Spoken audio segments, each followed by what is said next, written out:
પ્રકરણ 43 શ્રી યુક્તેશ્વરજીનું પુનરુત્થાન. ભગવાન કૃષ્ણ! મુંબઈની રીજન્ટ હોટેલના મારા ઓરડામાં હું બેઠો હતો ત્યારે આછા ઝળહળતા પ્રકાશમાં ભગવાનનું દિવ્ય સ્વરૂપ પ્રગટ થયું. હું ત્રીજા માળની મારી ખુલ્લી બારીમાંથી બહાર જોઈ રહ્યો હતો ત્યારે રસ્તાની સામી બાજુના ઊંચા મકાનના છાપરા ઉપર ચમકતું આ અવર્ણનીય દૃશ્ય એકાએક મારી દૃષ્ટિ સમક્ષ ખડું થયું. આ દિવ્ય સ્વરૂપે સ્વાગતનું હાસ્ય કરતાં અને માથું હલાવતાં મારા તરફ હાથ ફરકાવ્યો. ભગવાન કૃષ્ણનો ચોક્કસ સંદેશ હું કળી શક્યો નહીં ત્યારે તેઓ આશીર્વાદનો સંકેત કરી ચાલ્યા ગયા. અદ્ભુત પ્રોત્સાહન મળતા મને લાગ્યું કે કોઈક આધ્યાત્મિક ઘટના બનવાની છે. મારી પશ્ચિમની સફર તત્કાળ પૂરતી રદ થઈ હતી. કોલકાતા અને પુરી તરફની મારી વળતી મુસાફરી પહેલાં મુંબઈમાં મારા ઘણા જાહેર પ્રવચનોનું આયોજન કરવામાં આવ્યું હતું. કૃષ્ણ દર્શન પછી એક અઠવાડિયે સને 1936ના જૂનની 19મીને દિવસે બપોરે 3 વાગ્યે મુંબઈની હોટેલના મારા બિછાના ઉપર હું ધ્યાનમાં બેઠો હતો ત્યારે એક આહ્લાદક પ્રકાશથી જાગી ઉઠ્યો.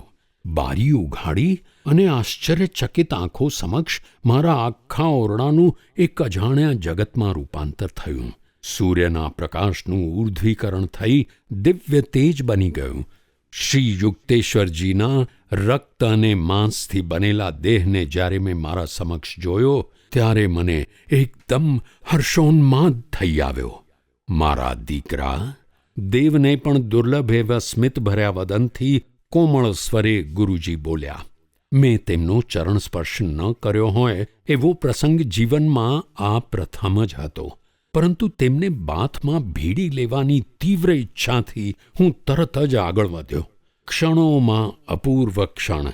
પરમાનંદનો જે ધોધ વરસી રહ્યો હતો એની તુલનામાં પાછલા મહિનાઓમાં અનુભવેલો સંતાપ કશી જ વિસાતમાં ન હતો. મારા ગુરુજી, મારા અંતરના પ્યારા, મને છોડીને તમે કેમ ચાલ્યા ગયા?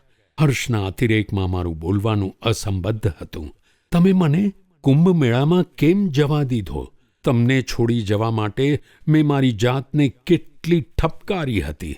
મને યાત્રામાં જે સ્થળે બાબાજી પ્રથમવાર મળ્યા હતા તેમના દર્શન કરવાની તારી સુખમય અપેક્ષાની વચ્ચે હું આવવા માગતો નહોતો. મારો અને તારો વિયોગ માત્ર થોડા વખત માટે જ હતો. અત્યારે ફરીથી હું તારી સાથે નથી શું? પણ આ તમે જ છો ગુરુજી, ઈશ્વરના એ જ સિંહ. પુરીની ક્રૂર રેતીમાં જે દેહ મેં દફનાવ્યો છે તેના જેવો જ દેહ તમે ધારણ કર્યો છે. હા બેટા, હું તે જ છું. આ જ રક્ત માંસનો મારો દેહ છે. જો કે મારી દ્રષ્ટિએ એ સૂક્ષ્મ છે, પણ તારી દ્રષ્ટિએ એ ભૌતિક છે. વિશ્વના અણુઓમાંથી મેં એક પૂર્ણતઃ નવું જ શરીર બનાવ્યું છે. તમારી સ્વપ્ન દુનિયામાં પુરીની સ્વપ્ન રેતી નીચે તમે દફનાવેલા વિશ્વ સ્વપ્ન ભૌતિક શરીરના જેવું જ. ખરેખર હું પુનરુત્થાન પામ્યો છું. પૃથ્વી પર નહીં, પણ એક સૂક્ષ્મ ગ્રહ પર. ત્યાંના રહેવાસીઓ આ દુનિયાના માનવીઓ કરતાં મારા ઉચ્ચતર ધોરણને વધુ સારી રીતે અનુકૂળ થઈ શકે એમ છે. ત્યાં તું અને તારા ઉન્નત પ્રિયજન પણ કોઈક દિવસ મારી સાથે રહેવા આવશો. અમર ગુરુજી, મને હજી વધારે કહો. ગુરુજીએ તરત વિનોદી હાસ્ય કર્યું અને બોલ્યા, વાલા, મહેરબાની કરીને તારી ભીંસ જરા ઢીલી નહીં કરે. માત્ર થોડીક જ. ઓક્ટોપસની પકડથી હું એમને આલિંગનમાં જકડી રહ્યો હતો. એમના શરીરમાંથી પહેલાં જે વિશિષ્ટ પ્રકારની ધીમી મગમગતી નૈસર્ગિક સુગંધ પ્રસરતી હતી તેવી જ સુગંધ અત્યારે હું અનુભવી રહ્યો હતો. જ્યારે હું આ ગૌરવભર્યા અવસરને યાદ કરું છું ત્યારે મારા હાથ અને હથેળીઓના અંદરનો ભાગ એમના દિવ્ય શરીરના રોમાંચક સ્પર્શનો હજી એવો જ અકબંધ અનુભવ મને કરાવે છે. જે પ્રમાણે મનુષ્યોને તેમના સ્થૂળ કર્મોના ભોગવટામાં મદદ કરવા માટે જગતમાં પૈગંબરોને મોકલવામાં આવે છે, તે પ્રમાણે મને પણ પરમાત્માએ તારણહાર તરીકે કામ કરવાને એ સૂક્ષ્મ ગ્રહ ઉપર મોકલ્યો છે. શ્રી યુક્તેશ્વરજીએ ખુલાસો કર્યો, એ હિરણ્યલોક અથવા જ્યોતિર્મય સૂક્ષ્મ જગત કહેવાય છે. ત્યાં હું ઉન્નત આત્માઓને તેમના સૂક્ષ્મ કર્મોના બંધનમાંથી છોડાવીને સૂક્ષ્મ પુનર્જન્મમાંથી મુક્તિ મેળવી આપવામાં મદદ કરું છું. હિરણ્યલોકના રહેવાસીઓ આધ્યાત્મિક રીતે ઘણા ઉન્નત હોય છે. પૃથ્વી પરના તેમના છેલ્લા અવતાર દરમિયાન મૃત્યુ વખતે સ્થૂળ શરીર ઐચ્છિક રીતે છોડી દેવાની ધ્યાન દ્વારા મેળવાતી શક્તિ પણ તેમણે સર્વએ સંપાદન કરેલી હોય છે. જે માણસ આ પૃથ્વી ઉપર રહીને સવિકલ્પ સમાધિની અવસ્થાથી આગળ નિર્વિકલ્પ સમાધિની ઉચ્ચતર ભૂમિકામાં ગયો નથી, તે હિરણ્યલોકમાં પ્રવેશ મેળવી શકતો નથી. હિરણ્યલોકના રહેવાસીઓ સામાન્ય રીતે સૂક્ષ્મ પ્રદેશોમાંથી પહેલાં જ પસાર થઈ ગયેલા હોય છે, જ્યાં પૃથ્વી પરના લગભગ સર્વ પ્રાણીઓને મૃત્યુ પછી આવવું જ પડે છે. અહીંયા તેઓ તેમના પૂર્વકર્મના ઘણા બીજને બાળી નાખે છે. ઉત્તમ રીતે વિકાસ પામેલા જીવાત્માઓ સિવાય બીજો કોઈ સૂક્ષ્મ જગતમાં આવું મુક્તિ કાર્ય અસરકારક રીતે કરી શકે નહીં. પછી તેમના આત્માને ચોંટી રહેલા સૂક્ષ્મ કર્મ બીજના જાળામાંથી સંપૂર્ણ રીતે મુક્ત કરવા આ ઊર્ધ્વગામીઓ વિશ્વ નિયમથી આકર્ષાઈ હિરણ્યલોકમાં સૂક્ષ્મ સૂર્ય અથવા સ્વર્ગ ઉપર નવા સૂક્ષ્મ દેહોથી પુનર્જન્મ લે છે, જ્યાં તેમને મદદ કરવા હું ઉપસ્થિત રહું છું. હિરણ્યલોકમાં લગભગ પૂર્ણ કક્ષાએ પહોંચેલા આત્માઓ પણ છે, જેઓ ઉચ્ચતર કારણ જગતમાંથી આવ્યા છે. મારું મન અત્યારે મારા ગુરુના મન સાથે એટલું સંપૂર્ણ રીતે એકાકાર થઈ ગયું હતું કે તેઓ એમના શબ્દચિત્રો કંઈક અંશે વાણીથી અને કંઈક અંશે વિચાર સંક્રમણથી મને પહોંચાડતા હતા. આ રીતે હું તેમના વિચાર ચિત્રોને ઝડપથી ગ્રહણ કરી શકતો હતો. ગુરુજી આગળ બોલ્યા, તે શાસ્ત્રોમાં વાંચ્યું છે કે ઈશ્વરે માનવ આત્માને 3 શરીરોમાં પૂર્યો છે: વિચાર અથવા કારણ શરીર, સૂક્ષ્મ શરીર જેમાં મનુષ્યોની માનસિક અને ભાવાત્મક પ્રકૃતિ હોય છે, અને સ્થૂળ ભૌતિક શરીર. પૃથ્વી પર મનુષ્યોને સ્થૂળ ઇન્દ્રિયો આપવામાં આવી છે. સૂક્ષ્મ શરીરવાળી વ્યક્તિ ચેતના, લાગણીઓ અને પ્રાણાણુઓના બનેલા શરીર વડે કામ કરે છે. કારણ શરીરવાળો આત્મા વિચાર તરંગોના આનંદમય સામ્રાજ્યમાં જ રહે છે. મારું કામ એવા સૂક્ષ્મ જગતના દેહધારીઓને મદદ કરવાનું હોય છે, જેઓ કારણ જગતમાં પ્રવેશવાની તૈયારી કરતા હોય છે. પૂજ્ય ગુરુજી, કૃપા કરીને સૂક્ષ્મ વિશ્વ સંબંધમાં મને વધુ વિગત આપો. જો કે શ્રી યુક્તેશ્વરજીની વિનંતીથી મારું આલિંગન મેં કંઈક હળવું કર્યું હતું, છતાં મારી ભુજાઓ તેમની ફરતે વીંટળાયેલી જ હતી. મારી અમૂલ્ય નિધિ મારા ગુરુ કે જેમણે મને મળવાને માટે મૃત્યુની મજાક ઉડાવી હતી. ગુરુજી કહેવા લાગ્યા, ત્યાં અનેક સૂક્ષ્મ ગ્રહો છે અને તેમાં સૂક્ષ્મ દેહધારી પ્રાણીઓની ભરચક વસ્તી છે. આ રહેવાસીઓ એક ગ્રહ પરથી બીજા ગ્રહ પર જવા સૂક્ષ્મ વિમાન અથવા પ્રકાશના પિંડનો ઉપયોગ કરે છે. આ સાધનો વીજળી અને કિરણોત્સર્ગી શક્તિઓ કરતાં વધારે ઝડપી છે. સૂક્ષ્મ વિશ્વ જે પ્રકાશ અને રંગના સૂક્ષ્મ કંપનોનું બનેલું છે, તે સ્થૂળ વિશ્વ કરતાં સેંકડો ગણું મોટું છે. આ સમગ્ર સ્થૂળ સૃષ્ટિ એ સૂક્ષ્મ જગતના વિશાળ તેજોમય બલૂનની નીચે લટકતી એક નાની સ્થૂળ ટોપલી જેવી છે. જેમ અવકાશમાં અનેક સ્થૂળ સૂર્યો અને તારાઓ ભમે છે, તેવી જ રીતે અસંખ્ય સૂક્ષ્મ સૂર્યમાળાઓ અને તારામંડળો પણ ત્યાં છે.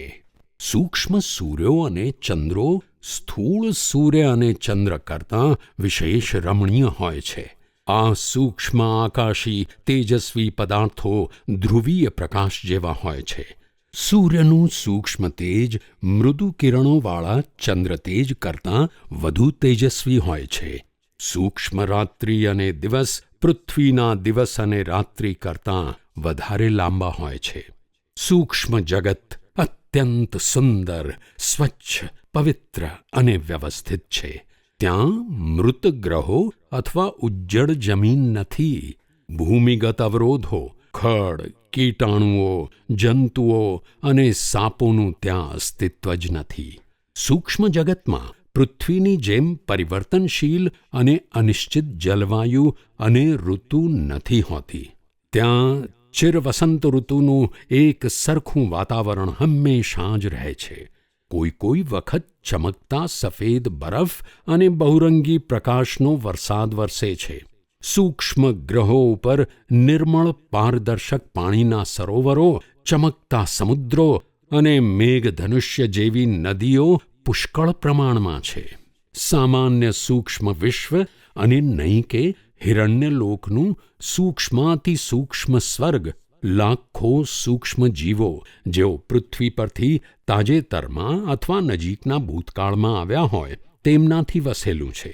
એટલું જ નહીં, પણ પરીઓ, મત્સ્યકન્યાઓ, માછલીઓ, પ્રાણીઓ, નટખટ પ્રેતો, ભૂતો, યક્ષો અને સૂક્ષ્મ જીવાત્માઓ જેઓ પોતાના કર્મની યોગ્યતા પ્રમાણે જુદા જુદા સૂક્ષ્મ ગ્રહો ઉપર વસતા હોય તેમનો પણ એમાં સમાવેશ થાય છે. પવિત્ર અને દુષ્ટ જીવાત્માઓ માટે જુદા જુદા સ્તરોના અનેક વૃત્તાકાર મહેલો અથવા સ્પંદનાત્મક પ્રદેશો નિર્માણ કરેલા હોય છે. પવિત્ર આત્માઓ મુક્ત વિહાર કરી શકે છે, પણ દુષ્ટોને માટે મર્યાદિત પ્રદેશો જ મુકરર કરેલા હોય છે. જેવી રીતે મનુષ્યો પૃથ્વી પર રહે છે, કીડાઓ માટી નીચે વાસ કરે છે, માછલા પાણીમાં રહે છે અને પક્ષીઓ હવામાં ઉડે છે, તેવી રીતે જુદી જુદી જાતના સૂક્ષ્મ જીવો માટે ત્યાં અનુકૂળ સ્પંદનાત્મક પ્રદેશો નિશ્ચિત કરવામાં આવેલા હોય છે. બીજા સૂક્ષ્મ જગતોમાંથી બહિષ્કાર કરાયેલા પતિત અને દુષ્ટ દેવદૂતોમાં ઘર્ષણ અને યુદ્ધો ફાટી નીકળે છે, ત્યારે તેઓ પ્રાણાણુઓના બોમ્બનો અથવા માનસિક મંત્રોના સ્પંદનાત્મક કિરણોનો ઉપયોગ કરે છે. આ બહિષ્કૃત જીવો નિમ્નતર સૂક્ષ્મ વિશ્વોના દુઃખથી ઘેરાયેલા પ્રદેશોમાં પોતાના દુષ્ટ કર્મોનો ક્ષય કરવા માટે રહે છે. આ અંધકારમય સૂક્ષ્મ જેલની ઉપર વિશાળ લોકમાં બધું જ સુંદર અને પ્રકાશમય છે. સૂક્ષ્મ બ્રહ્માંડ દિવ્ય ઈચ્છા અને પૂર્ણતાની પ્રાપ્તિની યોજના સાથે પૃથ્વી કરતાં વધારે પ્રાકૃતિક રીતે અનુરૂપ છે. દરેક સૂક્ષ્મ પદાર્થ ઈશ્વરની ઈચ્છાથી અને આંશિક રીતે સૂક્ષ્મ જીવોની ઈચ્છા શક્તિથી પ્રાદુર્ભાવ પામે છે. ઈશ્વરે જે કાંઈ સર્જ્યું હોય તેનો આકાર અને સૌંદર્યની વૃદ્ધિ કરવાની અથવા રૂપાંતર કરવાની શક્તિ આ જીવો ધરાવે છે. તેમણે પોતાના સૂક્ષ્મ જગતના બાળકોને સૂક્ષ્મ વિશ્વને ઈચ્છા મુજબ બદલવાની અથવા સુધારવાની સ્વતંત્રતા અને વિશેષાધિકાર આપેલા છે. પૃથ્વી ઉપર એક ઘન પદાર્થને પ્રવાહી અથવા બીજા આકારમાં બદલવા માટે કુદરતી અથવા રાસાયણિક રીતો અજમાવવી પડે છે, પણ સૂક્ષ્મ ઘન પદાર્થોનું ત્યાંના રહેવાસીઓની ઈચ્છા માત્રથી તરત જ સૂક્ષ્મ પ્રવાહી, વાયુ અથવા પરમાણુ શક્તિમાં રૂપાંતર કરી શકાય છે. મારા ગુરુએ બોલવાનું ચાલુ રાખ્યું. હત્યાઓ અને યુદ્ધ સ્થિતિને લીધે આ પૃથ્વી ઉપરનો સમુદ્ર, જમીન અને હવા અંધકારમય છે, પણ સૂક્ષ્મ વિશ્વોમાં સુખમય સંવાદિતા અને સમાનતા પ્રવર્તે છે. સૂક્ષ્મ જીવાત્માઓ પોતાના દેહો મરજી મુજબ પ્રગટ અને અદૃશ્ય કરી શકે છે. ફૂલો અથવા મત્સ્યો અથવા પશુઓ થોડા વખત માટે સૂક્ષ્મ મનુષ્યોનું રૂપ ધારણ કરી શકે છે. સઘળા સૂક્ષ્મ જીવો કોઈ પણ આકાર ધારણ કરવાને સ્વતંત્ર છે અને એકબીજા સાથે સહેલાઈથી સંપર્ક સાધવાને શક્તિમાન છે. કોઈ પણ અફર, નિશ્ચિત નૈસર્ગિક નિયમ તેઓને બાંધી લેતો નથી. ઉદાહરણ તરીકે, કોઈ પણ સૂક્ષ્મ વૃક્ષને સૂક્ષ્મ આમ્રફળ કે ફૂલ અથવા બીજી કોઈ પણ વસ્તુ આપવાની સફળતાપૂર્વક આજ્ઞા આપી શકાય છે. કેટલાક કર્મના બંધનો જરૂર છે, પણ સૂક્ષ્મ જગતમાં જુદા જુદા આકારો ધારણ કરવાની ઈચ્છા પર કોઈ પણ પ્રતિબંધ નથી. સર્વ કોઈ ઈશ્વરના સર્જનાત્મક પ્રકાશથી સ્પંદિત હોય છે. સ્ત્રી દ્વારા કોઈ જ જન્મતું નથી. સૂક્ષ્મ જગતવાસી પોતાની વૈશ્વિક ઈચ્છાશક્તિ દ્વારા વિશિષ્ટ રચના અનુસાર સૂક્ષ્મ શરીરને અસ્તિત્વમાં લાવીને સંતાન ઉત્પન્ન કરે છે. હાલ જ મૃત્યુ પામેલો જીવ ભૌતિક શરીર છોડી પોતાના જેવી જ માનસિક અને આધ્યાત્મિક વૃત્તિઓથી આકર્ષાઈને એવા જ સૂક્ષ્મ પરિવારના આમંત્રણથી ત્યાં જાય છે. સૂક્ષ્મ શરીર ઠંડી, ગરમી અથવા એવી બીજી કોઈ નૈસર્ગિક સ્થિતિને આધીન નથી. એના સૂક્ષ્મ હાડપિંજરમાં સૂક્ષ્મ મગજ અથવા પ્રકાશનું સર્વજ્ઞ સહસ્રદળ કમળ અને સુષુમ્ણા નાડી અથવા સૂક્ષ્મ મેરુદંડમાં આવેલા જાગૃત થયેલા ષટચક્રોનો સમાવેશ થાય છે. સૂક્ષ્મ મગજમાંથી હૃદય વિશ્વશક્તિ અને પ્રકાશ ખેંચે છે અને સૂક્ષ્મ નાડીઓ અને શરીરના કોષોને પહોંચાડે છે. સૂક્ષ્મ જીવો પ્રાણશક્તિથી અથવા પવિત્ર મંત્રોના સ્પંદનોથી પોતાના રૂપમાં પરિવર્તન કરવા સમર્થ હોય છે. મોટે ભાગે સૂક્ષ્મ શરીર એ છેલ્લા સ્થૂળ શરીરની આબેહૂબ પ્રતિમૂર્તિ જ હોય છે. સૂક્ષ્મ શરીરનો ચહેરો અને શરીર એના છેલ્લા પાર્થિવ જીવનની યુવાવસ્થા જેવો હોય છે. કોઈક વખત જ મારી માફક કોઈ સૂક્ષ્મ જીવ તેની વૃદ્ધાવસ્થાનો દેખાવ રાખવાનું પસંદ કરે છે. યુવાનીના અર્કને પ્રસારતા ગુરુજી આનંદથી મંદ મંદ હસ્યા. શ્રી યુક્તેશ્વરજીએ આગળ કહ્યું, અવકાશયુક્ત 3 પરિમાણોવાળા આ ભૌતિક જગતનું જ્ઞાન માત્ર 5 ઇન્દ્રિયો દ્વારા જ થઈ શકે છે, પરંતુ સૂક્ષ્મ પ્રદેશોનું જ્ઞાન સર્વગ્રાહી 6ઠ્ઠી ઇન્દ્રિય અંતરપ્રેરણાથી થાય છે. માત્ર અંતરપ્રેરિત સંવેદન દ્વારા સર્વ સૂક્ષ્મ જીવો જુએ છે, સાંભળે છે, સૂંઘે છે, સ્વાદ લે છે અને સ્પર્શ કરે છે.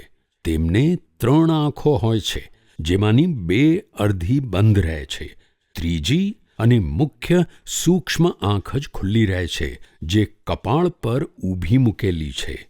સૂક્ષ્મ જીવોને બધી જ બાહ્ય ઇન્દ્રિયો હોય છે. કાન, નાક, આંખ, જીભ અને ત્વચા, પણ શરીરના કોઈ પણ ભાગ દ્વારા લાગણીઓ જાણવાને માટે માત્ર અંતર્જ્ઞાનનો જ તેઓ ઉપયોગ કરે છે. તેઓ કાન, નાક અથવા ત્વચાથી જોઈ શકે છે. તેઓ આંખ અથવા જીભથી સાંભળી શકે છે અને કાન અથવા ત્વચાથી સ્વાદ પામી શકે છે. માણસના સ્થૂળ શરીરને અસંખ્ય ખતરા હોય છે અને તેને બહુ જ આસાનીથી ઈજા પહોંચાડી શકાય છે અથવા કાપી શકાય છે. સૂક્ષ્મ શરીરને જો કે ક્યારેક કાપી શકાય અને ઉઝરડા પાડી શકાય, પણ ઈચ્છા કરવા માત્રથી એને એકદમ સાજું પણ કરી શકાય છે. ગુરુદેવ, શું સઘળી સૂક્ષ્મ વ્યક્તિઓ સૌંદર્યવાન હોય છે? સૂક્ષ્મ જગતમાં સૌંદર્ય એ એક આધ્યાત્મિક લક્ષણ છે અને નહીં કે માત્ર બાહ્ય ઘાટ, શ્રી યુક્તેશ્વરજીએ જવાબ આપ્યો. અને તેથી સૂક્ષ્મ જીવો મુખાકૃતિને ઓછું મહત્વ આપે છે. તેમ છતાં તેમને ઈચ્છા મુજબ સૂક્ષ્મ રીતે આકાર પામેલા નવા અને રંગબેરંગી શરીરો ધારણ કરવાનો વિશેષાધિકાર હોય છે. જેવી રીતે સંસારી મનુષ્યો ઉત્સવો પ્રસંગે નવા કપડાં પહેરે છે, તેમ સૂક્ષ્મ જીવો પણ વખતો વખત ખાસ આકારો ધારણ કરી આનંદ કરે છે. જ્યારે કોઈ સૂક્ષ્મ જીવ આધ્યાત્મિક પ્રગતિને લીધે સૂક્ષ્મ જગતમાંથી મુક્ત થઈ કારણ જગતના સ્વર્ગમાં પ્રવેશ મેળવવાનો હોય, ત્યારે હિરણ્યલોક જેવા ઉચ્ચતર સૂક્ષ્મ ગ્રહો પર આનંદોત્સવો ઉજવાય છે. આવે પ્રસંગે અદૃશ્ય પરમપિતા અને જે સંતો એમનામાં વિલીન થયા હોય, એ બધા પોતાની પસંદના અતિ સુંદર સૂક્ષ્મ શરીરો ધારણ કરે છે અને આવા ઉત્સવોમાં ભાગ લે છે. પોતાના પ્રિય ભક્તને ખુશ કરવા પરમપિતા તેમના ભક્તની ઈચ્છાનુસાર રૂપ ધારણ કરે છે. જો ભક્ત ભક્તિ કરીને આગળ વધ્યો હોય તો તે ભગવાનને જગન્માતાના રૂપમાં જુએ છે. જીસસને બીજા બધા સ્વરૂપો કરતાં અનંત પરમ તત્વનું પિતૃ સ્વરૂપ બહુ ગમતું હતું. સર્જનહારે પોતે સર્જેલા પ્રત્યેક પ્રાણીને સ્વતંત્ર વ્યક્તિત્વ પ્રદાન કર્યું છે. તેથી સર્વશક્તિમાન ઈશ્વર પાસે સંભવિત અથવા અસંભવિત બધા પ્રકારની માગણી થવાની જ. મારા ગુરુ અને હું બંને એકી સાથે આનંદથી હસી પડ્યા. ગત જીવનના મિત્રો સૂક્ષ્મ જગતમાં એકબીજાને સહેલાઈથી ઓળખી કાઢે છે.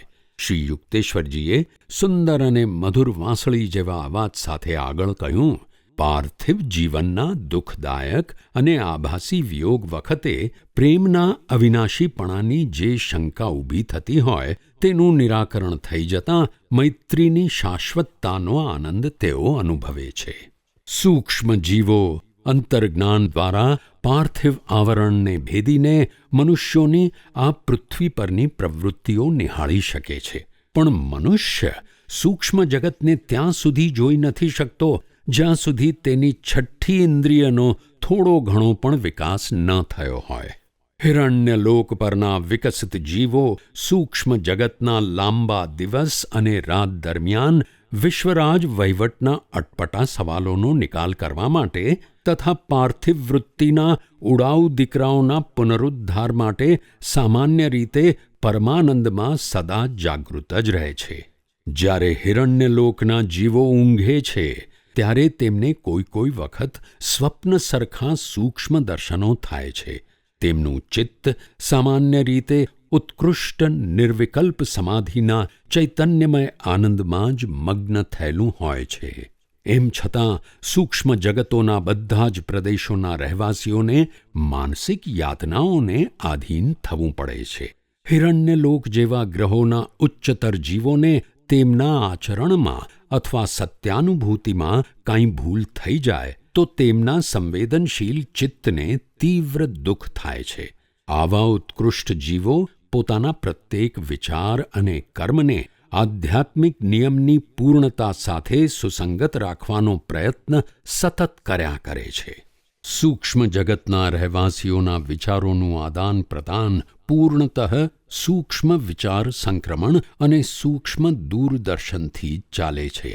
પૃથ્વીવાસીઓના લિખિત અને વાચિક શબ્દોમાંથી જે ગરબડ અને ગેરસમજૂતીઓ ઊભી થાય છે તેનો અહીં સદંતર અભાવ હોય છે. જેવી રીતે સિનેમાના પડદા પર પ્રકાશથી સર્જાતા ચિત્રો દ્વારા મનુષ્યો હરતા ફરતા અને કામ કરતાં દેખાય છે પણ ખરેખર શ્વાસ લેતા નથી, તે જ પ્રમાણે સૂક્ષ્મ જીવો પ્રજ્ઞાથી નિર્દેશિત અને પ્રકાશની સંવાદિત મૂર્તિઓની માફક હરેફરે અને કામ કરે છે, પણ તેમને જીવંત રહેવા માટે પ્રાણવાયુની જરૂર પડતી નથી. માણસને પોતાના પોષણ માટે ઘન, પ્રવાહી હવા અને પ્રાણશક્તિ પર આધાર રાખવો પડે છે. પરંતુ સૂક્ષ્મ જગતના રહેવાસીઓ મુખ્યત્વે વૈશ્વિક પ્રકાશમાંથી જ પોષણ મેળવે છે. મારા પ્રિય ગુરુજી, સૂક્ષ્મ જીવો કંઈ ખાય છે ખરા? હું મારા મન, હૃદય અને આત્માની ગ્રહણશીલતાથી એમના અદ્ભુત વર્ણનનું રસપાન કરતો હતો. અતીન્દ્રિય અનુભૂતિઓ શાશ્વત રીતે સાચી અને અફર હોય છે, જ્યારે ક્ષણિક ઇન્દ્રિયોના અનુભવો તત્પૂરતા અને સાપેક્ષ રીતે જ સાચા હોય છે અને તેમનો ઝગમગાટ સ્મૃતિમાંથી તરત જ ભૂંસાઈ જાય છે. મારા ગુરુના શબ્દો મારા અસ્તિત્વના પટલ ઉપર એટલી બધી દ્રઢતાથી ઊંડા કોતરાઈ ગયા છે કે મારા ચિત્તને ઊર્ધ્વ ચૈતન્યની સ્થિતિમાં મૂકતાં જ ગમે ત્યારે આ દિવ્ય અનુભવને હું ફરીથી સ્પષ્ટ રીતે પુનર્જીવિત કરી શકું છું. તેમણે જવાબો આપ્યા, સૂક્ષ્મ ભૂમિ પર તેજસ્વી કિરણો સરખા પુષ્કળ શાકભાજી થાય છે. સૂક્ષ્મ જગતના રહેવાસીઓ શાકભાજી ખાય છે અને પ્રકાશના શોભાયમાન ફુવારાઓમાંથી નીતરતું અને સૂક્ષ્મ ઝરાઓ અને નદીઓમાં વહેતું અમૃત પીએ છે. જેવી રીતે પૃથ્વી પરના માણસની સામાન્ય રીતે અદૃશ્ય પ્રતિમા સૂક્ષ્મ વાયુરૂપ પ્રવાહીમાંથી ખેંચીને ટેલિવિઝનના યંત્રથી બતાવી શકાય છે અને પછી અવકાશમાં અદૃશ્ય કરી શકાય છે, તે જ પ્રમાણે ઈશ્વર સર્જિત અદૃશ્ય શાકભાજીઓ અને છોડવાઓના હવામાં તરતા સૂક્ષ્મ પરિકલ્પનાના ચિત્રો ત્યાંના રહેવાસીઓની ઈચ્છાશક્તિથી સૂક્ષ્મ ગ્રહ ઉપર નિષ્પન્ન કરી શકાય છે. એ જ પ્રમાણે ઉત્કટ કલ્પનામાંથી સુગંધી ફૂલોના આખા બગીચાઓ નિર્માણ થાય છે, જે પાછળથી અવકાશમાં લીન થાય છે. હિરણ્યલોક જેવા સ્વર્ગીય પ્રદેશમાં રહેતા લોકો ખોરાકની જરૂરમાંથી લગભગ મુક્ત છે. જોકે એના કરતાં પણ આગળ કારણ જગતમાં લગભગ સંપૂર્ણ મુક્ત જીવો ઉચ્ચતર કક્ષાનું બિનશરતી જીવન જીવતા હોઈને તેમનો આહાર માત્ર પરમાનંદનું શ્રેષ્ઠ ભોજન જ હોય છે. પૃથ્વીલોકથી મુક્ત થઈને સૂક્ષ્મ જગતમાં આવેલો આત્મા પોતાના ભૂતકાળના અનેક પાર્થિવ જન્મો દરમિયાન સંબંધિત થયેલા સંખ્યાબંધ પિતાઓ, માતાઓ, પત્નીઓ, પતિઓ, બાળકો અને મિત્રોને ત્યારે મળે છે જ્યારે તેઓ સૂક્ષ્મ જગતના જુદા જુદા પ્રદેશોમાંથી વખતો વખત આવે છે. આથી તે વખતે એ બધામાં કોને વિશેષ પ્રેમ કરવો તે અંગે ગૂંચવાય છે. પણ એ રીતે એ બધા ઈશ્વરની અભિવ્યક્તિ હોય તેના બાળકો છે, માટે તેઓ બધા તેના દિવ્ય અને સમાન પ્રેમના અધિકારી છે એવું શીખી જાય છે. સૂક્ષ્મ જગતનો રહેવાસી પોતાના પ્રિયજનોના બાહ્ય દેખાવમાં ગત જીવન દરમિયાન નવા ગુણોનો વધતો ઓછો વિકાસ થયો હોય તેના પ્રમાણમાં પરિવર્તન થયેલ હોવા છતાં અસ્તિત્વના બીજા પ્રદેશોમાં એક વખત જેઓ પોતાને પ્રિય હતા તેઓને ઓળખવામાં પોતાના અચૂક અંતર્જ્ઞાનનો ઉપયોગ કરે છે અને પછી તેમના નવા સૂક્ષ્મ નિવાસમાં તેમને સત્કારે છે. કારણ કે સૃષ્ટિના પ્રત્યેક અણુને અવિનાશી વ્યક્તિત્વની બક્ષિસ આપવામાં આવેલી હોવાથી સૂક્ષ્મ મિત્રને તે ગમે તેવો પહેરવેશ ધારણ કરે તો પણ ઓળખી કાઢી શકે છે. જેવી રીતે ગમે તેવા વેશાંતર છતાં પૃથ્વી ઉપરના અભિનેતાને બારીક અવલોકનથી ઓળખી શકાય છે. સૂક્ષ્મ જગતમાં પૃથ્વી કરતાં જીવનની અવધિ ઘણી લાંબી હોય છે. પૃથ્વીની કાલગણનાના ધોરણના હિસાબે એક સામાન્ય પ્રગતિ સાધેલ સૂક્ષ્મધારીની સરેરાશ આયુ મર્યાદા 500થી 1000 વર્ષની હોય છે. જેમ કેટલાક રેડવુડ વૃક્ષો બીજા વૃક્ષો કરતાં સહસ્રો વર્ષ વધારે જીવે છે, અથવા જેમ કે કેટલાક યોગીઓ સેંકડો વર્ષ જીવે છે, જો કે મોટાભાગના લોકો 60 વર્ષની ઉંમર પહેલાં જ મૃત્યુ પામે છે, તેવી જ રીતે કેટલાક સૂક્ષ્મ જીવીઓ ત્યાંના જીવનની સાધારણ અવધિ કરતાં ઘણા વર્ષો સુધી જીવિત રહે છે. સૂક્ષ્મ જગતમાં આવવાવાળા તેમના ભૌતિક કર્મના બોજ અનુસાર વધુ અથવા થોડા સમય માટે રહે છે, જે તેમને એક નિશ્ચિત અવધિ પછી પૃથ્વી પર પાછા ખેંચે છે. સૂક્ષ્મ જીવને પોતાનો તેજસ્વી દેહ છોડતી વખતે મૃત્યુ સાથે દુઃખદાયક જંગ ખેલવો પડતો નથી. તેમ છતાં ઘણા ખરા જીવો સૂક્ષ્મતર કારણલોકમાં જવા માટે સૂક્ષ્મ દેહ છોડવાના વિચારથી જરા ગભરાય છે. અનિચ્છા મરણ, રોગ અને વૃદ્ધાવસ્થાથી સૂક્ષ્મ જગત મુક્ત છે. આ 3 પૃથ્વીના અભિશાપ છે, જ્યાં મનુષ્ય પૂર્ણ રૂપે પોતાની ચેતનાને ક્ષણભંગુર ભૌતિક શરીર સાથે એકરૂપ ગણે છે, જેને ટકાવવા માટે હવા, આહાર અને ઊંઘની સતત જરૂર પડે છે. શ્વાસોચ્છ્વાસ બંધ થવા અને માંસપેશીઓનું વિઘટન એ સ્થૂળ મૃત્યુના લક્ષણો છે. પ્રાણાણુઓ, જે પ્રાણશક્તિ આવિર્ભાવ પામેલ એકમો અને સૂક્ષ્મ જીવોનું શારીરિક બંધારણ છે, તે છૂટા પડી જવાથી સૂક્ષ્મ મૃત્યુ થાય છે.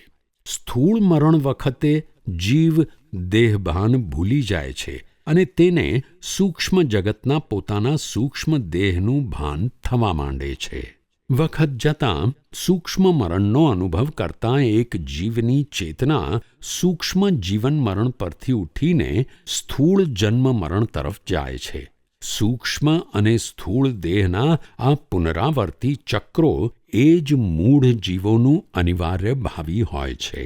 સ્વર્ગ અને નરકની શાસ્ત્રીય વ્યાખ્યાઓ કેટલીક વખતે આનંદદાયક સૂક્ષ્મ અને દુઃખદાયક સ્થૂળ જગતના તેના અનુભવોની લાંબી હારમાળાઓ, જે અંતર્મનથી વધુ ઊંડાણમાં હોય છે, તેના સ્મરણોને સતેજ કરે છે.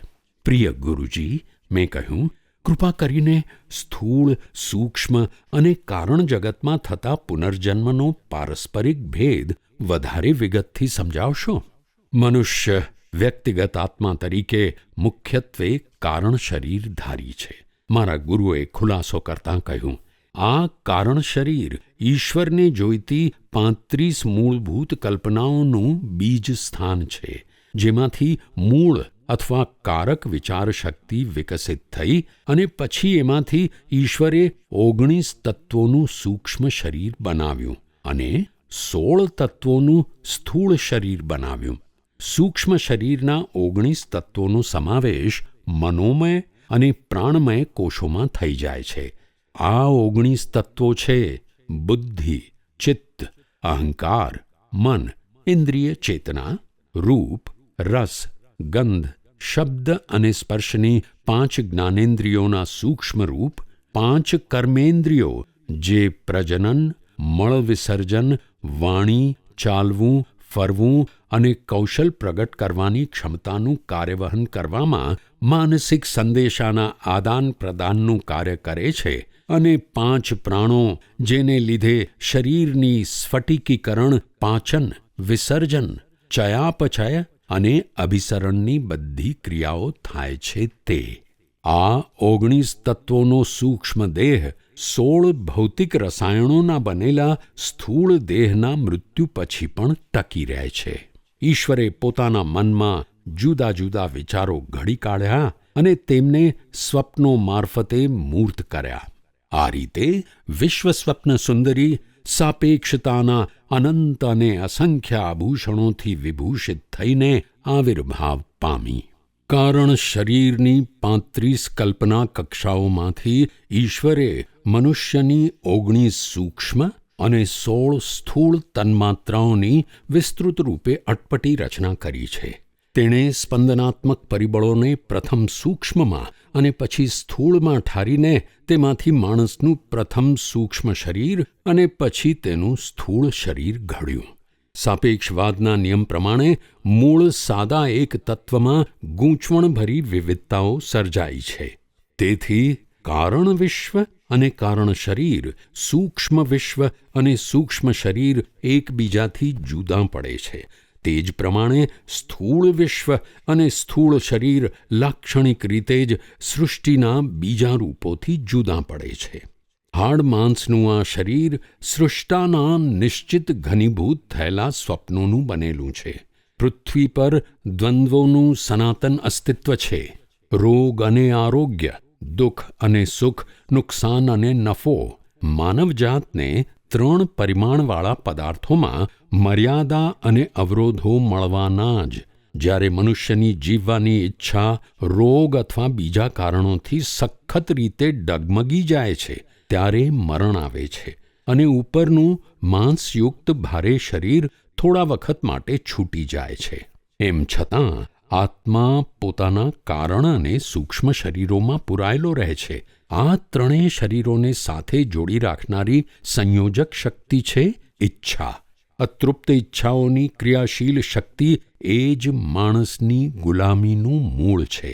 ભૌતિક ઈચ્છાઓ અહંકાર અને વિષય સુખોની ઈચ્છાઓમાંથી ઉદ્ભવે છે. વિષય સુખના અનુભવનું દબાણ અથવા આકર્ષણ સૂક્ષ્મ પદાર્થોની આસક્તિઓ અથવા કારણ જગતની અનુભૂતિઓ કરતાં ઘણું બળવાન હોય છે. સૂક્ષ્મ ઈચ્છાઓ સ્પંદનાત્મક ઉપભોગમાં જ કેન્દ્રિત થાય છે. સૂક્ષ્મ જીવો જુદા જુદા ક્ષેત્રોના આકાશીય સંગીતનો આનંદ લે છે અને આખી સૃષ્ટિને નિત્ય બદલાતા પ્રકાશના અમર્યાદ સ્વરૂપો તરીકે નિહાળીને હર્ષોન્માદ અનુભવે છે. સૂક્ષ્મ જીવો પ્રકાશની ગંધ લઈ શકે છે, તેનો સ્વાદ ચાખી શકે છે અને તેને સ્પર્શ પણ કરી શકે છે. આ રીતે સૂક્ષ્મ ઈચ્છાઓ સર્વ પદાર્થો અને અનુભવોને પ્રકાશના રૂપો તરીકે વિચારો અથવા સ્વપ્નોને ઘનીભૂત કરવાની સૂક્ષ્મ જીવની શક્તિ સાથે સંકળાયેલી છે. કારણ જગતની દિવ્ય ઈચ્છાઓ સંવેદન માત્રથી સંતોષાય છે. કારણ શરીરમાં વાસ કરી રહેલા લગભગ મુક્ત જીવો આખા વિશ્વને ઈશ્વરની સ્વપ્ન કલ્પનાઓની અભિવ્યક્તિ તરીકે નિહાળે છે.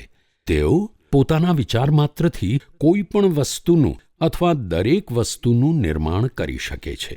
તેથી કારણ જીવોને શારીરિક ઇન્દ્રિયો અથવા સૂક્ષ્મ આનંદના ઉપભોગો તેમના આત્માની ઉચ્ચ કક્ષાની ચેતનાઓને હલકી કક્ષાના અને ગુંગળાવનારા જ લાગે છે. કારણ શરીરધારી જીવો પોતાની ઈચ્છાઓને તરત જ મૂર્ત સ્વરૂપ આપીને પૂર્તિ કરે છે. જેઓ એકમાત્ર કારણ શરીરના નાજુક આવરણથી જ ઢંકાયેલા હોય, તેઓ સર્જનહારની માફક અનેક વિશ્વોને ઉત્પન્ન કરી શકે છે. કારણ શરીરના પાતળા આવરણમાં વાસ કરતો જીવ શક્તિના વિરાટ સાક્ષાત્કારો કરી જાણે છે, કેમ કે સઘળી સૃષ્ટિ વિશ્વ સ્વપ્ન જાળમાંથી ઉદ્ભવી છે. આત્મા નૈસર્ગિક રીતે જ અદૃશ્ય હોવાથી તેના શરીર અથવા શરીરોની ઉપસ્થિતિથી જ ઓળખી શકાય છે. દેહની ઉપસ્થિતિ જ દર્શાવે છે કે એનું અસ્તિત્વ અતૃપ્ત ઈચ્છાઓને કારણે છે. જ્યાં સુધી મનુષ્યનો જીવ 1, 2 અથવા 3 દેહોમાં અજ્ઞાન અને ઈચ્છાઓના દ્રઢ આવરણથી બદ્ધ થયેલો છે, ત્યાં સુધી એ ચૈતન્ય સમુદ્ર સાથે એકરૂપ થઈ શકતો નથી. જ્યારે મૃત્યુનો હથોડો એના સ્થૂળ ભૌતિક દેહને તોડી નાખે છે, ત્યારે બીજા 2 આવરણો સૂક્ષ્મ અને કારણ દેહ એને સર્વવ્યાપક જીવન સાથે સભાન રીતે ઐક્ય અનુભવતા અટકાવે છે. જ્યારે જ્ઞાન દ્વારા નિષ્કામ દશા પ્રાપ્ત થાય છે, ત્યારે એની શક્તિ એ બાકીના બંને આવરણોને ભેદી શકે છે. આખરે નાનકડો માનવ જીવાત્મા મુક્ત થઈ અનંત પરમાત્મા સાથે એકાકાર થઈ જાય છે. મેં મારા દિવ્ય ગુરુને ઉન્નત અને ગહન એવા કારણ વિશ્વ ઉપર વિશેષ પ્રકાશ પાડવા વિનંતી કરી. કારણ જગત અવર્ણનીય રીતે સૂક્ષ્મ છે. એમણે જવાબ આપ્યો, એને સાચી રીતે સમજવા માટે મનુષ્ય પાસે વિરાટ એકાગ્રતાની શક્તિ હોવી જોઈએ, જેનાથી એ પોતાની આંખો બંધ કરીને સમસ્ત સૂક્ષ્મ જગત અને સ્થૂળ જગતને, એક અતિ વિશાળ જ્યોતિર્મય બલૂનને, ગોળાને સ્થૂળ ટોપલી સાથે માત્ર વિચારોમાં જ અસ્તિત્વ ધરાવતું જોઈ શકે. આવી અતિમાનવીય એકાગ્રતા દ્વારા જો કોઈ માણસ અટપટી રચનાવાળા આ બંને વિશ્વોને માત્ર કલ્પનામાં રૂપાંતર કરી નાખે અથવા લય કરી નાખે, તો તે પછી કારણ જગત સુધી પહોંચી શકે છે અને મન અને પદાર્થના સંયોજનની સીમારેખા ઉપર ઊભો રહી શકે છે. અહીંથી જ એને સૃષ્ટિની સઘળી ચીજો, નક્કર ઘન પદાર્થો, પ્રવાહીઓ, વાયુઓ, વીજળી, શક્તિ, સર્વ પ્રાણીઓ, દેવો, માનવો, પશુઓ, વનસ્પતિ, જંતુઓ, ચૈતન્યના જુદા જુદા સ્વરૂપો જેવા દેખાશે. જેવી રીતે માણસ આંખો બંધ કરે છે અને છતાં તેના અસ્તિત્વનો તેને બોધ હોય છે. જો કે ચર્મચક્ષુઓથી તે તેનું સ્થૂળ શરીર જોતો નથી, પણ કલ્પનામાં તે હાજર છે. પાર્થિવ મનુષ્ય જે કાંઈ કલ્પનામાં કરી શકે તે બધું કારણ શરીરધારી જીવ વાસ્તવિક રીતે સત્ય કરી શકે છે. અતિ વિરાટ માનવ કલ્પના શક્તિ માત્ર માનસિક રીતે જ વિચારના એક છેડાથી બીજા છેડા સુધી દોડી જઈ શકે છે, અથવા એક ગ્રહ ઉપરથી બીજા ગ્રહમાં પહોંચી જાય છે, અથવા અનંતતાની ઊંડી ગર્તામાં ગબડી શકે છે, અથવા આકાશ ગંગાના છત્ર નીચે રોકેટની માફક ઉડી શકે છે, અથવા તો તારામંડળની અને નક્ષત્રપુંજ ઉપર સર્ચ લાઇટની માફક ઝળહળ્યા કરે છે. પણ કારણ જગતના જીવોને ઘણી વધારે સ્વતંત્રતા છે અને કોઈ પણ પ્રકારના સ્થૂળ અથવા સૂક્ષ્મ અવરોધ અને કર્મબંધનની કોઈ પણ મર્યાદા સિવાય વગર પ્રયત્ને પોતાના વિચારોને તત્કાળ મૂર્ત રૂપ આપી શકે છે. કારણ શરીરધારી જીવો સમજે છે કે ભૌતિક વિશ્વ ખરી રીતે વિદ્યુત અણુઓથી બનેલું નથી અને સૂક્ષ્મ વિશ્વ પ્રાણાણુઓનું બનેલું નથી, પણ બંને સાચી રીતે ઈશ્વરના વિચારના સૂક્ષ્માતિ સૂક્ષ્મ કણોમાંથી બનેલા છે. માયા અથવા સાપેક્ષવાદના નિયમ પ્રમાણે આ કણોના ટુકડાઓ થઈ છૂટા પડ્યા છે, જેને કારણે સૃષ્ટિ સર્જનહારથી જુદી દેખાય છે. કારણ જગતના જીવો એકબીજાને પૃથક આનંદમય પરમ તત્વના એકમ બિંદુઓ તરીકે જ ઓળખે છે. તેમની આજુબાજુની વિચાર સૃષ્ટિ પદાર્થોથી જ રચાયેલી હોય છે. કારણ જીવો પોતાના શરીર અને વિચારો વચ્ચેનો તફાવત માત્ર કલ્પનાઓ છે તેમ જુએ છે. જેમ એક મનુષ્ય આંખો બંધ કરીને આંજી નાખે એવો સફેદ પ્રકાશ અથવા ઝાંખો નીલો રંગ આંતરદર્શનથી કલ્પના કરીને જોઈ શકે છે, તે જ પ્રમાણે કારણ જીવો માત્ર વિચારથી રૂપ, શબ્દ, ગંધ, રસ અને સ્પર્શ અનુભવી શકે છે. વિશ્વમાનસ શક્તિથી તેઓ કોઈ પણ ચીજનું સર્જન કરી શકે છે અથવા તેનું વિસર્જન કરી શકે છે. કારણ જગતમાં મૃત્યુ અને પુનર્જન્મ બંને વિચારમાં જ હોય છે. ચિરનૂતન જ્ઞાનામૃત એ જ કારણ જગતના જીવોનો આહાર છે. તેઓ શાંતિરૂપી ઝરાથી પાન કરે છે. અનુભૂતિની કેડીવિહીન જમીન પર તેઓ ચાલે છે અને પરમાનંદના અનંત સાગરમાં તેઓ તરે છે. ઓહો! જુઓ તેમના તેજસ્વી વિચાર શરીરો, પરમતત્વ નિર્મિત કરોડો ગ્રહો, નવજાત બ્રહ્માંડના પરપોટાઓ, જ્ઞાનરૂપી તારામંડળો અને અનંત વ્યોમમાં રહેલી સોનેરી નિહારિકાઓના રંગબેરંગી સ્વપ્નો પાસેથી ઝડપથી પસાર થઈ જાય છે.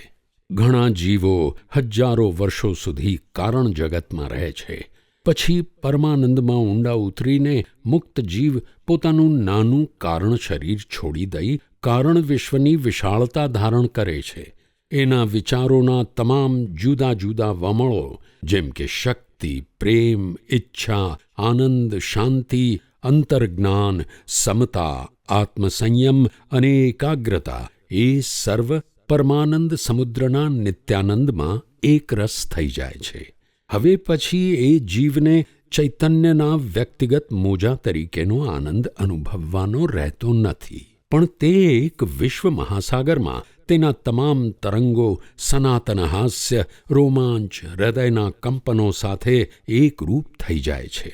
આત્મા જ્યારે આ ત્રણેય શરીરરૂપી કોશેટામાંથી બહાર નીકળે છે ત્યારે હંમેશને માટે એ સાપેક્ષવાદના નિયમથી પર થઈ જાય છે અને વર્ણનાતીત સનાતન અસ્તિત્વ બની જાય છે. સર્વવ્યાપકતાનું પતંગિયું જુઓ, જેની પાંખો પર તારાઓ, ચંદ્રો અને સૂર્યો અંકિત કરાયેલા છે. પરમ તત્વ સાથે એકરૂપ થવાવાળી આભા ઈશ્વરના સ્વપ્નમાં આનંદની પરાકાષ્ઠાથી ઉન્મત્ત બની પ્રકાશરહિત પ્રકાશ, અંધકાર રહિત અંધકાર અને વિચાર રહિત વિચારવાળા પ્રદેશમાં એ એકલો રહેતો થાય છે. હું વિસ્મિત થઈ બોલી ઉઠ્યો, મુક્ત આત્મા? ગુરુદેવે આગળ કહ્યું, જ્યારે કોઈ જીવ શારીરિક ભ્રાંતિની 3 બરણીઓમાંથી છેવટે મુક્ત થઈને બહાર આવે છે ત્યારે એ પોતાના વ્યક્તિત્વને ગુમાવ્યા વિના અનંત સાથે એકરૂપ થઈ જાય છે. જીસસ તરીકે જન્મવા પહેલાં જ ક્રાઇસ્ટે પોતાની આ અંતિમ મુક્તિ મેળવી લીધી હતી.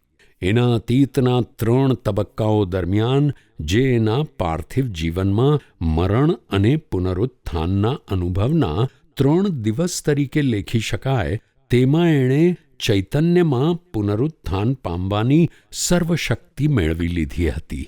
આ 3 શરીરોમાંથી સંપૂર્ણપણે મુક્ત થવા માટે એક અવિકસિત મનુષ્યને અસંખ્ય વખત સ્થૂળ, સૂક્ષ્મ અને કારણદેહો ધારણ કરવા જ પડે છે. અને જે મહાપુરુષ એ અંતિમ મુક્તિ મેળવે છે એ કાં તો બીજા મનુષ્યોને ઈશ્વરાભિમુખ બનાવવા પૈગંબર તરીકે પૃથ્વી ઉપર પાછા આવવાનું પસંદ કરે છે અથવા મારી માફક સૂક્ષ્મ વિશ્વમાં જ નિવાસ કરવાનું પસંદ કરે છે. ત્યાં આ ઉદ્ધારક ત્યાંના રહેવાસીઓના કર્મનો કેટલોક બોજો પોતે ઓઢી લે છે અને એવી રીતે તેમને સૂક્ષ્મ વિશ્વના તેમના જન્મ મરણના ચક્રને તોડીને કારણ જગતમાં હંમેશનું સ્થાન મેળવી આપવામાં મદદ કરે છે. અથવા તો આવો મુક્ત આત્મા કારણ જગતમાં પ્રવેશ કરીને ત્યાંના જીવોને કારણ શરીરનો સમય ટૂંકાવીને પૂર્ણ મુક્તિની પ્રાપ્તિ કરાવી આપવામાં મદદ કરે છે. હે પુનરુત્થાન પામેલા સંત, જીવોને જે કર્મથી વારે વારે આ ત્રણેય શરીરોમાં આવવાની જરૂર પડે છે તેના સંબંધમાં હું વિશેષ જાણવા માગું છું. મારા સર્વજ્ઞ ગુરુને હું હંમેશા સાંભળ્યા જ કરું એવો મને વિચાર આવ્યો. તેમના પાર્થિવ જીવન દરમિયાન એક જ દિવસમાં તેમનું આટલું બધું જ્ઞાન હું કદી પણ મેળવી શક્યો નહોતો. અત્યારે આ પહેલી જ વાર જીવન અને મરણના તખ્તા પર બંને વચ્ચેના ગૂઢ રહસ્યો સંબંધોનો ચોખ્ખો અને સ્પષ્ટ ખ્યાલ હું મેળવી રહ્યો હતો. માણસના સ્થૂળ કર્મ અથવા વાસનાઓનો સંપૂર્ણ ક્ષય થઈ ગયા પછી જ સૂક્ષ્મ વિશ્વોમાં તેનો કાયમી નિવાસ શક્ય બને છે. મારા ગુરુ તેમના રોમાંચકારી અવાજથી ખુલાસો કરતાં બોલ્યા, સૂક્ષ્મ જગતમાં બે જાતના જીવો વસે છે, જેમને પાર્થિવ કર્મો હજી ભોગવવાના બાકી હોય અને તેથી તેમણે એ કર્મોનો ક્ષય કરવા માટે સ્થૂળ શરીરમાં પાછું જવાનું હોય. તેમને તેમના સ્થૂળ મૃત્યુ પછી સૂક્ષ્મ જગતના સ્થાયી રહેવાસી ન ગણતા અસ્થાયી મુલાકાતીઓ તરીકે જ લેખવામાં આવે છે.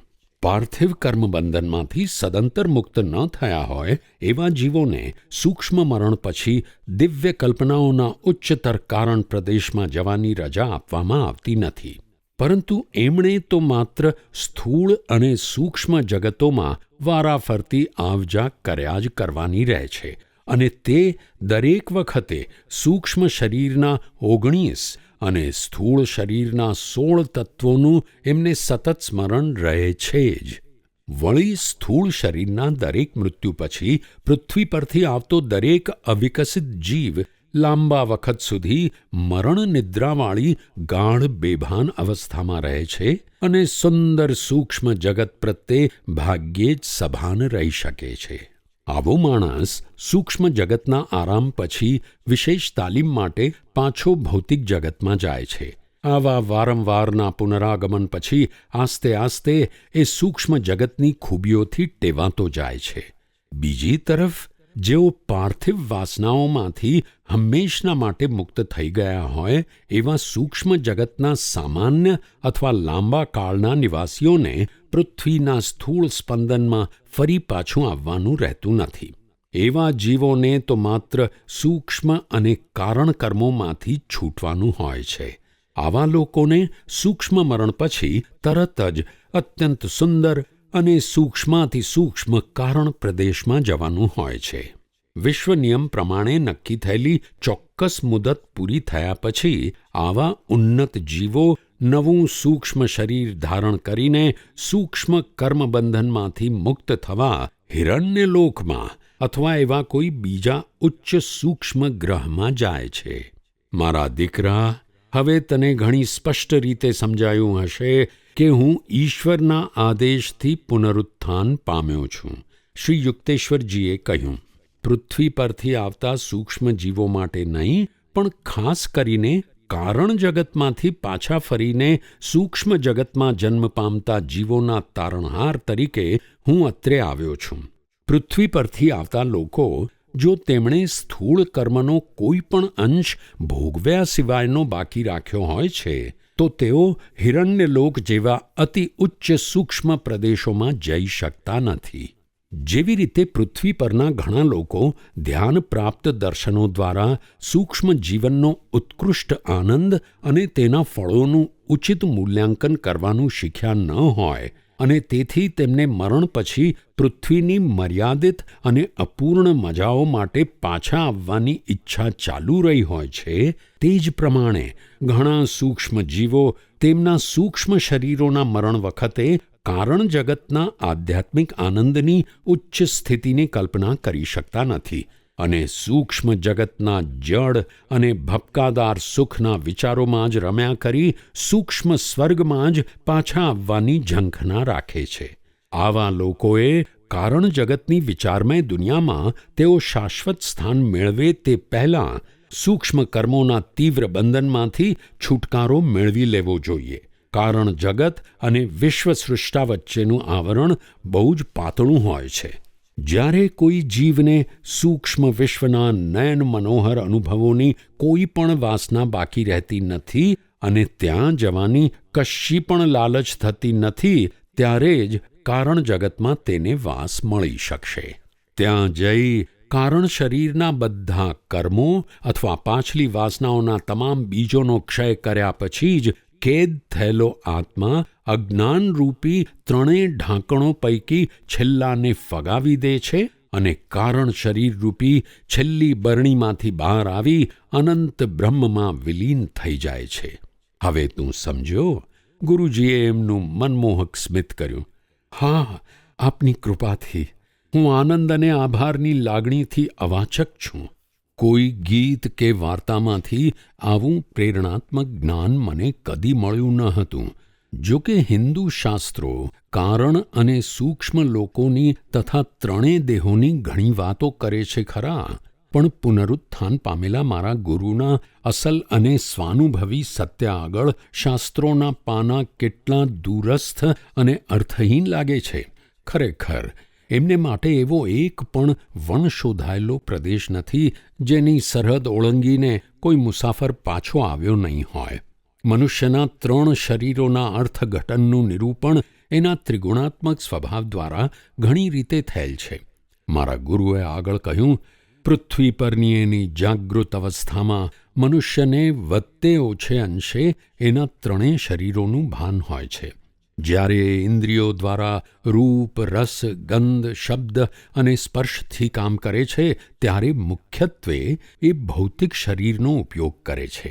એ કલ્પના કરતો અથવા ઈચ્છા કરતો હોય ત્યારે મુખ્યત્વે એ સૂક્ષ્મ શરીરનો ઉપયોગ કરે છે. માણસ જ્યારે વિચાર કરે છે અથવા ધ્યાન અથવા આત્મનિરીક્ષણમાં ઊંડો ઉતરે છે ત્યારે એના કારણ શરીરને એ વ્યક્ત કરે છે.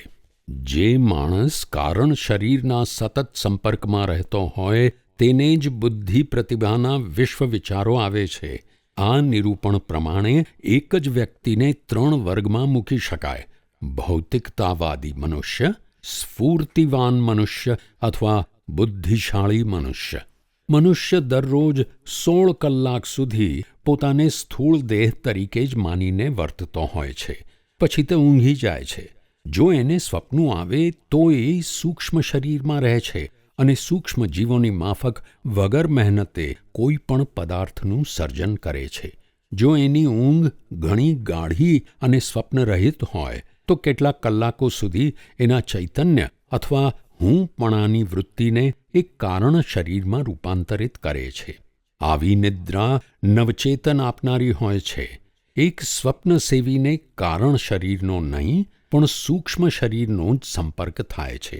એની નિદ્રા સર્વાંગી તાજગી આપનારી હોતી નથી.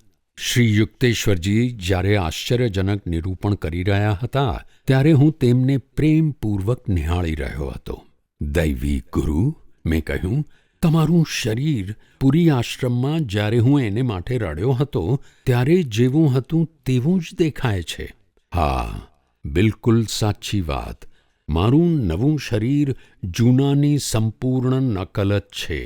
હું ગમે ત્યારે મારી ઈચ્છા પ્રમાણે અને પૃથ્વી પર હું કરતો હતો તેના કરતાં વધારે વખત હું આ સ્વરૂપનું નિર્માણ અથવા વિઘટન કરું છું.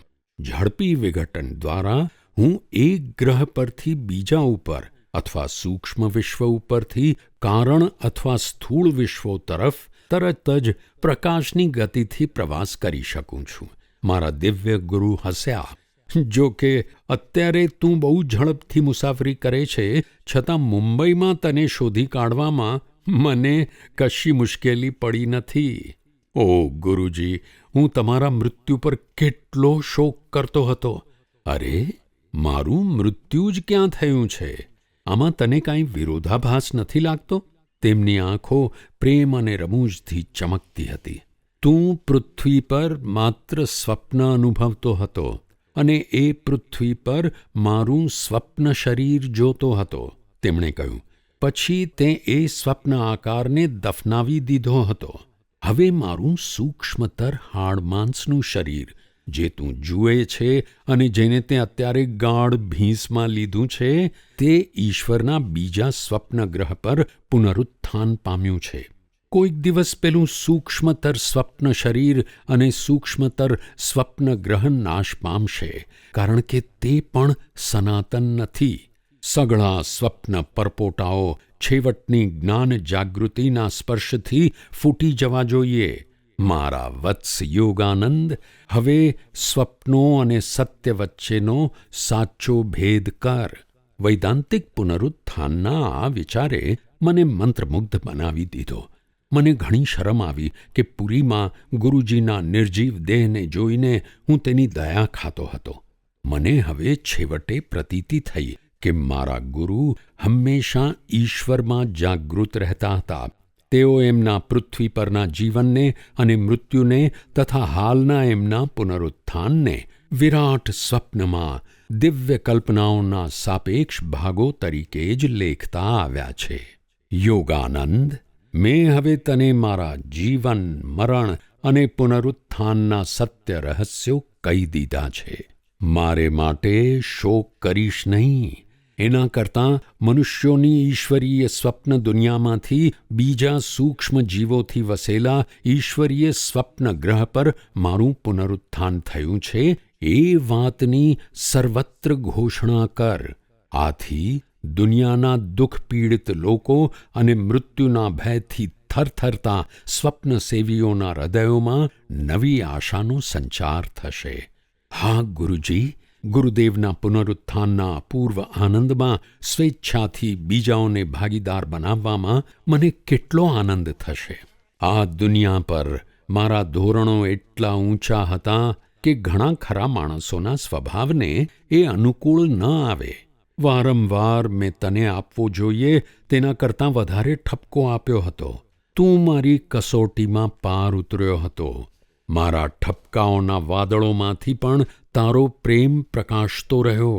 તેમણે કોમળ સ્વરે ઉમેર્યું, હું આજે એ પણ કહેવા આવ્યો છું કે હવે પછી ક્યારે ઉગ્ર ઠપકાભરી દ્રષ્ટિ હું તારા ઉપર ફેંકીશ નહીં.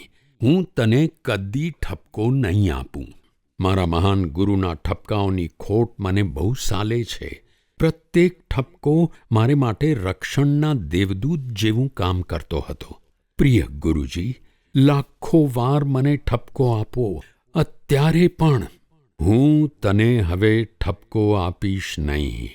તેમનો દિવ્ય અવાજ ગંભીર હતો, પણ તેમાં હાસ્યની છાંટ હતી.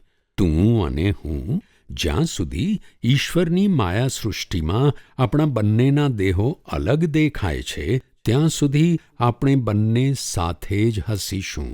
અંતે આપણે બંને એક થઈ વિશ્વ પ્રિયતમ પરમાત્મામાં એક થઈ જશું.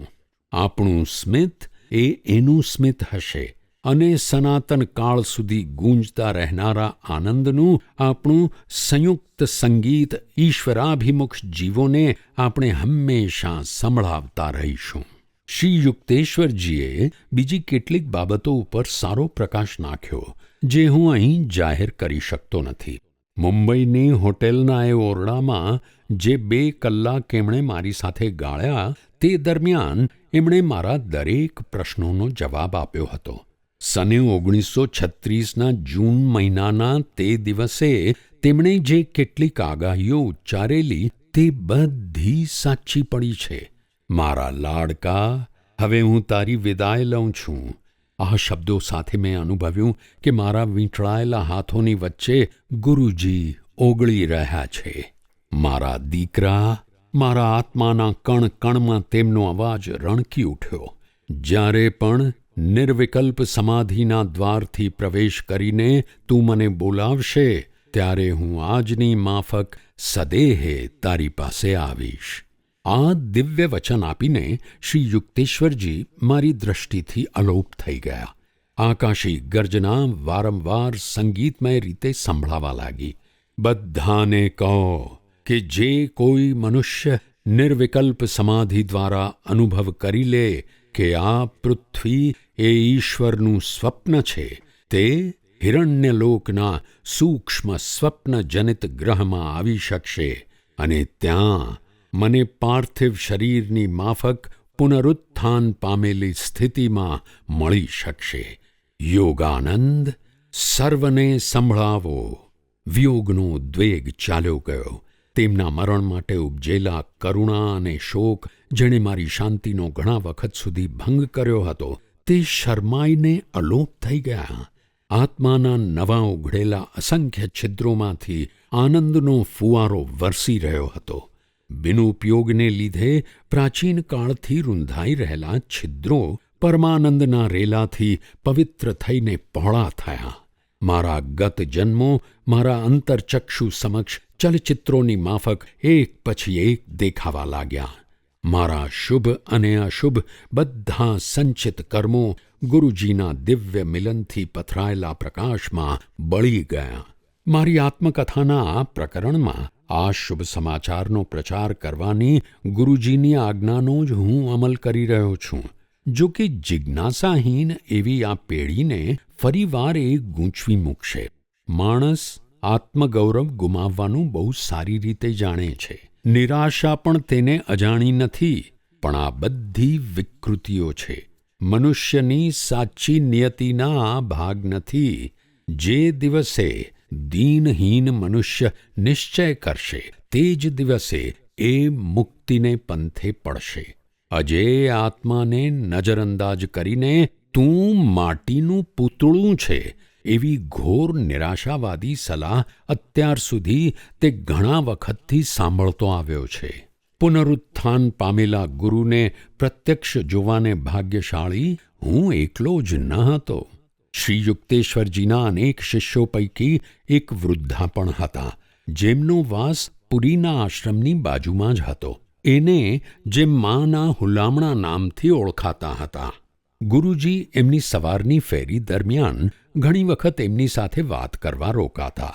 16મી માર્ચ 1936ના રોજ સાંજે મા આશ્રમમાં આવ્યા અને એમના ગુરુને મળવાની માગણી કરી. અરે, ગુરુજી તો અઠવાડિયા પહેલાં જ પરલોકવાસી થયા. સ્વામી સેવાનંદ, જેઓ પુરી આશ્રમના વ્યવસ્થાપક હતા, તેમણે દિલગીરી દર્શાવતાં કહ્યું, આ અસંભવિત છે. તેમણે હસતાં હસતાં કહ્યું, ના. સેવાનંદે દફનક્રિયાની બધી વિગતો આપીને કહ્યું, અહીં આવો, હું તમને સામેના બગીચામાં તેમની સમાધિ પાસે લઈ જાઉં. માએ માથું ધૂણાવ્યું. તેમને માટે કોઈ સમાધિ સ્થળ નથી. આજે સવારે 10 વાગ્યે તેઓ હંમેશની માફક મારા દરવાજા આગળથી જ ગયા હતા. પૂરા પ્રકાશમાં બહાર મેં તેમની સાથે કેટલીય મિનિટો સુધી વાત કરી હતી. આજે સાંજે આશ્રમમાં આવજો, તેમણે કહ્યું. આ સૂચના પ્રમાણે હું અહીં આવી છું. આ સફેદ વાળવાળા મસ્તક ઉપર આશીર્વાદ વરસો. અમર ગુરુ મને આ રીતે સમજાવવા માંગતા હતા કે તેઓ આજે સવારે કેવા દિવ્ય શરીરે મને મળ્યા હતા. મંત્રમુગ્ધ સેવાનંદે આ વૃદ્ધાને વંદન કરી કહ્યું, મા, મારા અંતઃકરણ ઉપરથી તમે શોકનો કેટલો મોટો બોજો હળવો કર્યો. તેમનું પુનરુત્થાન થયું છે.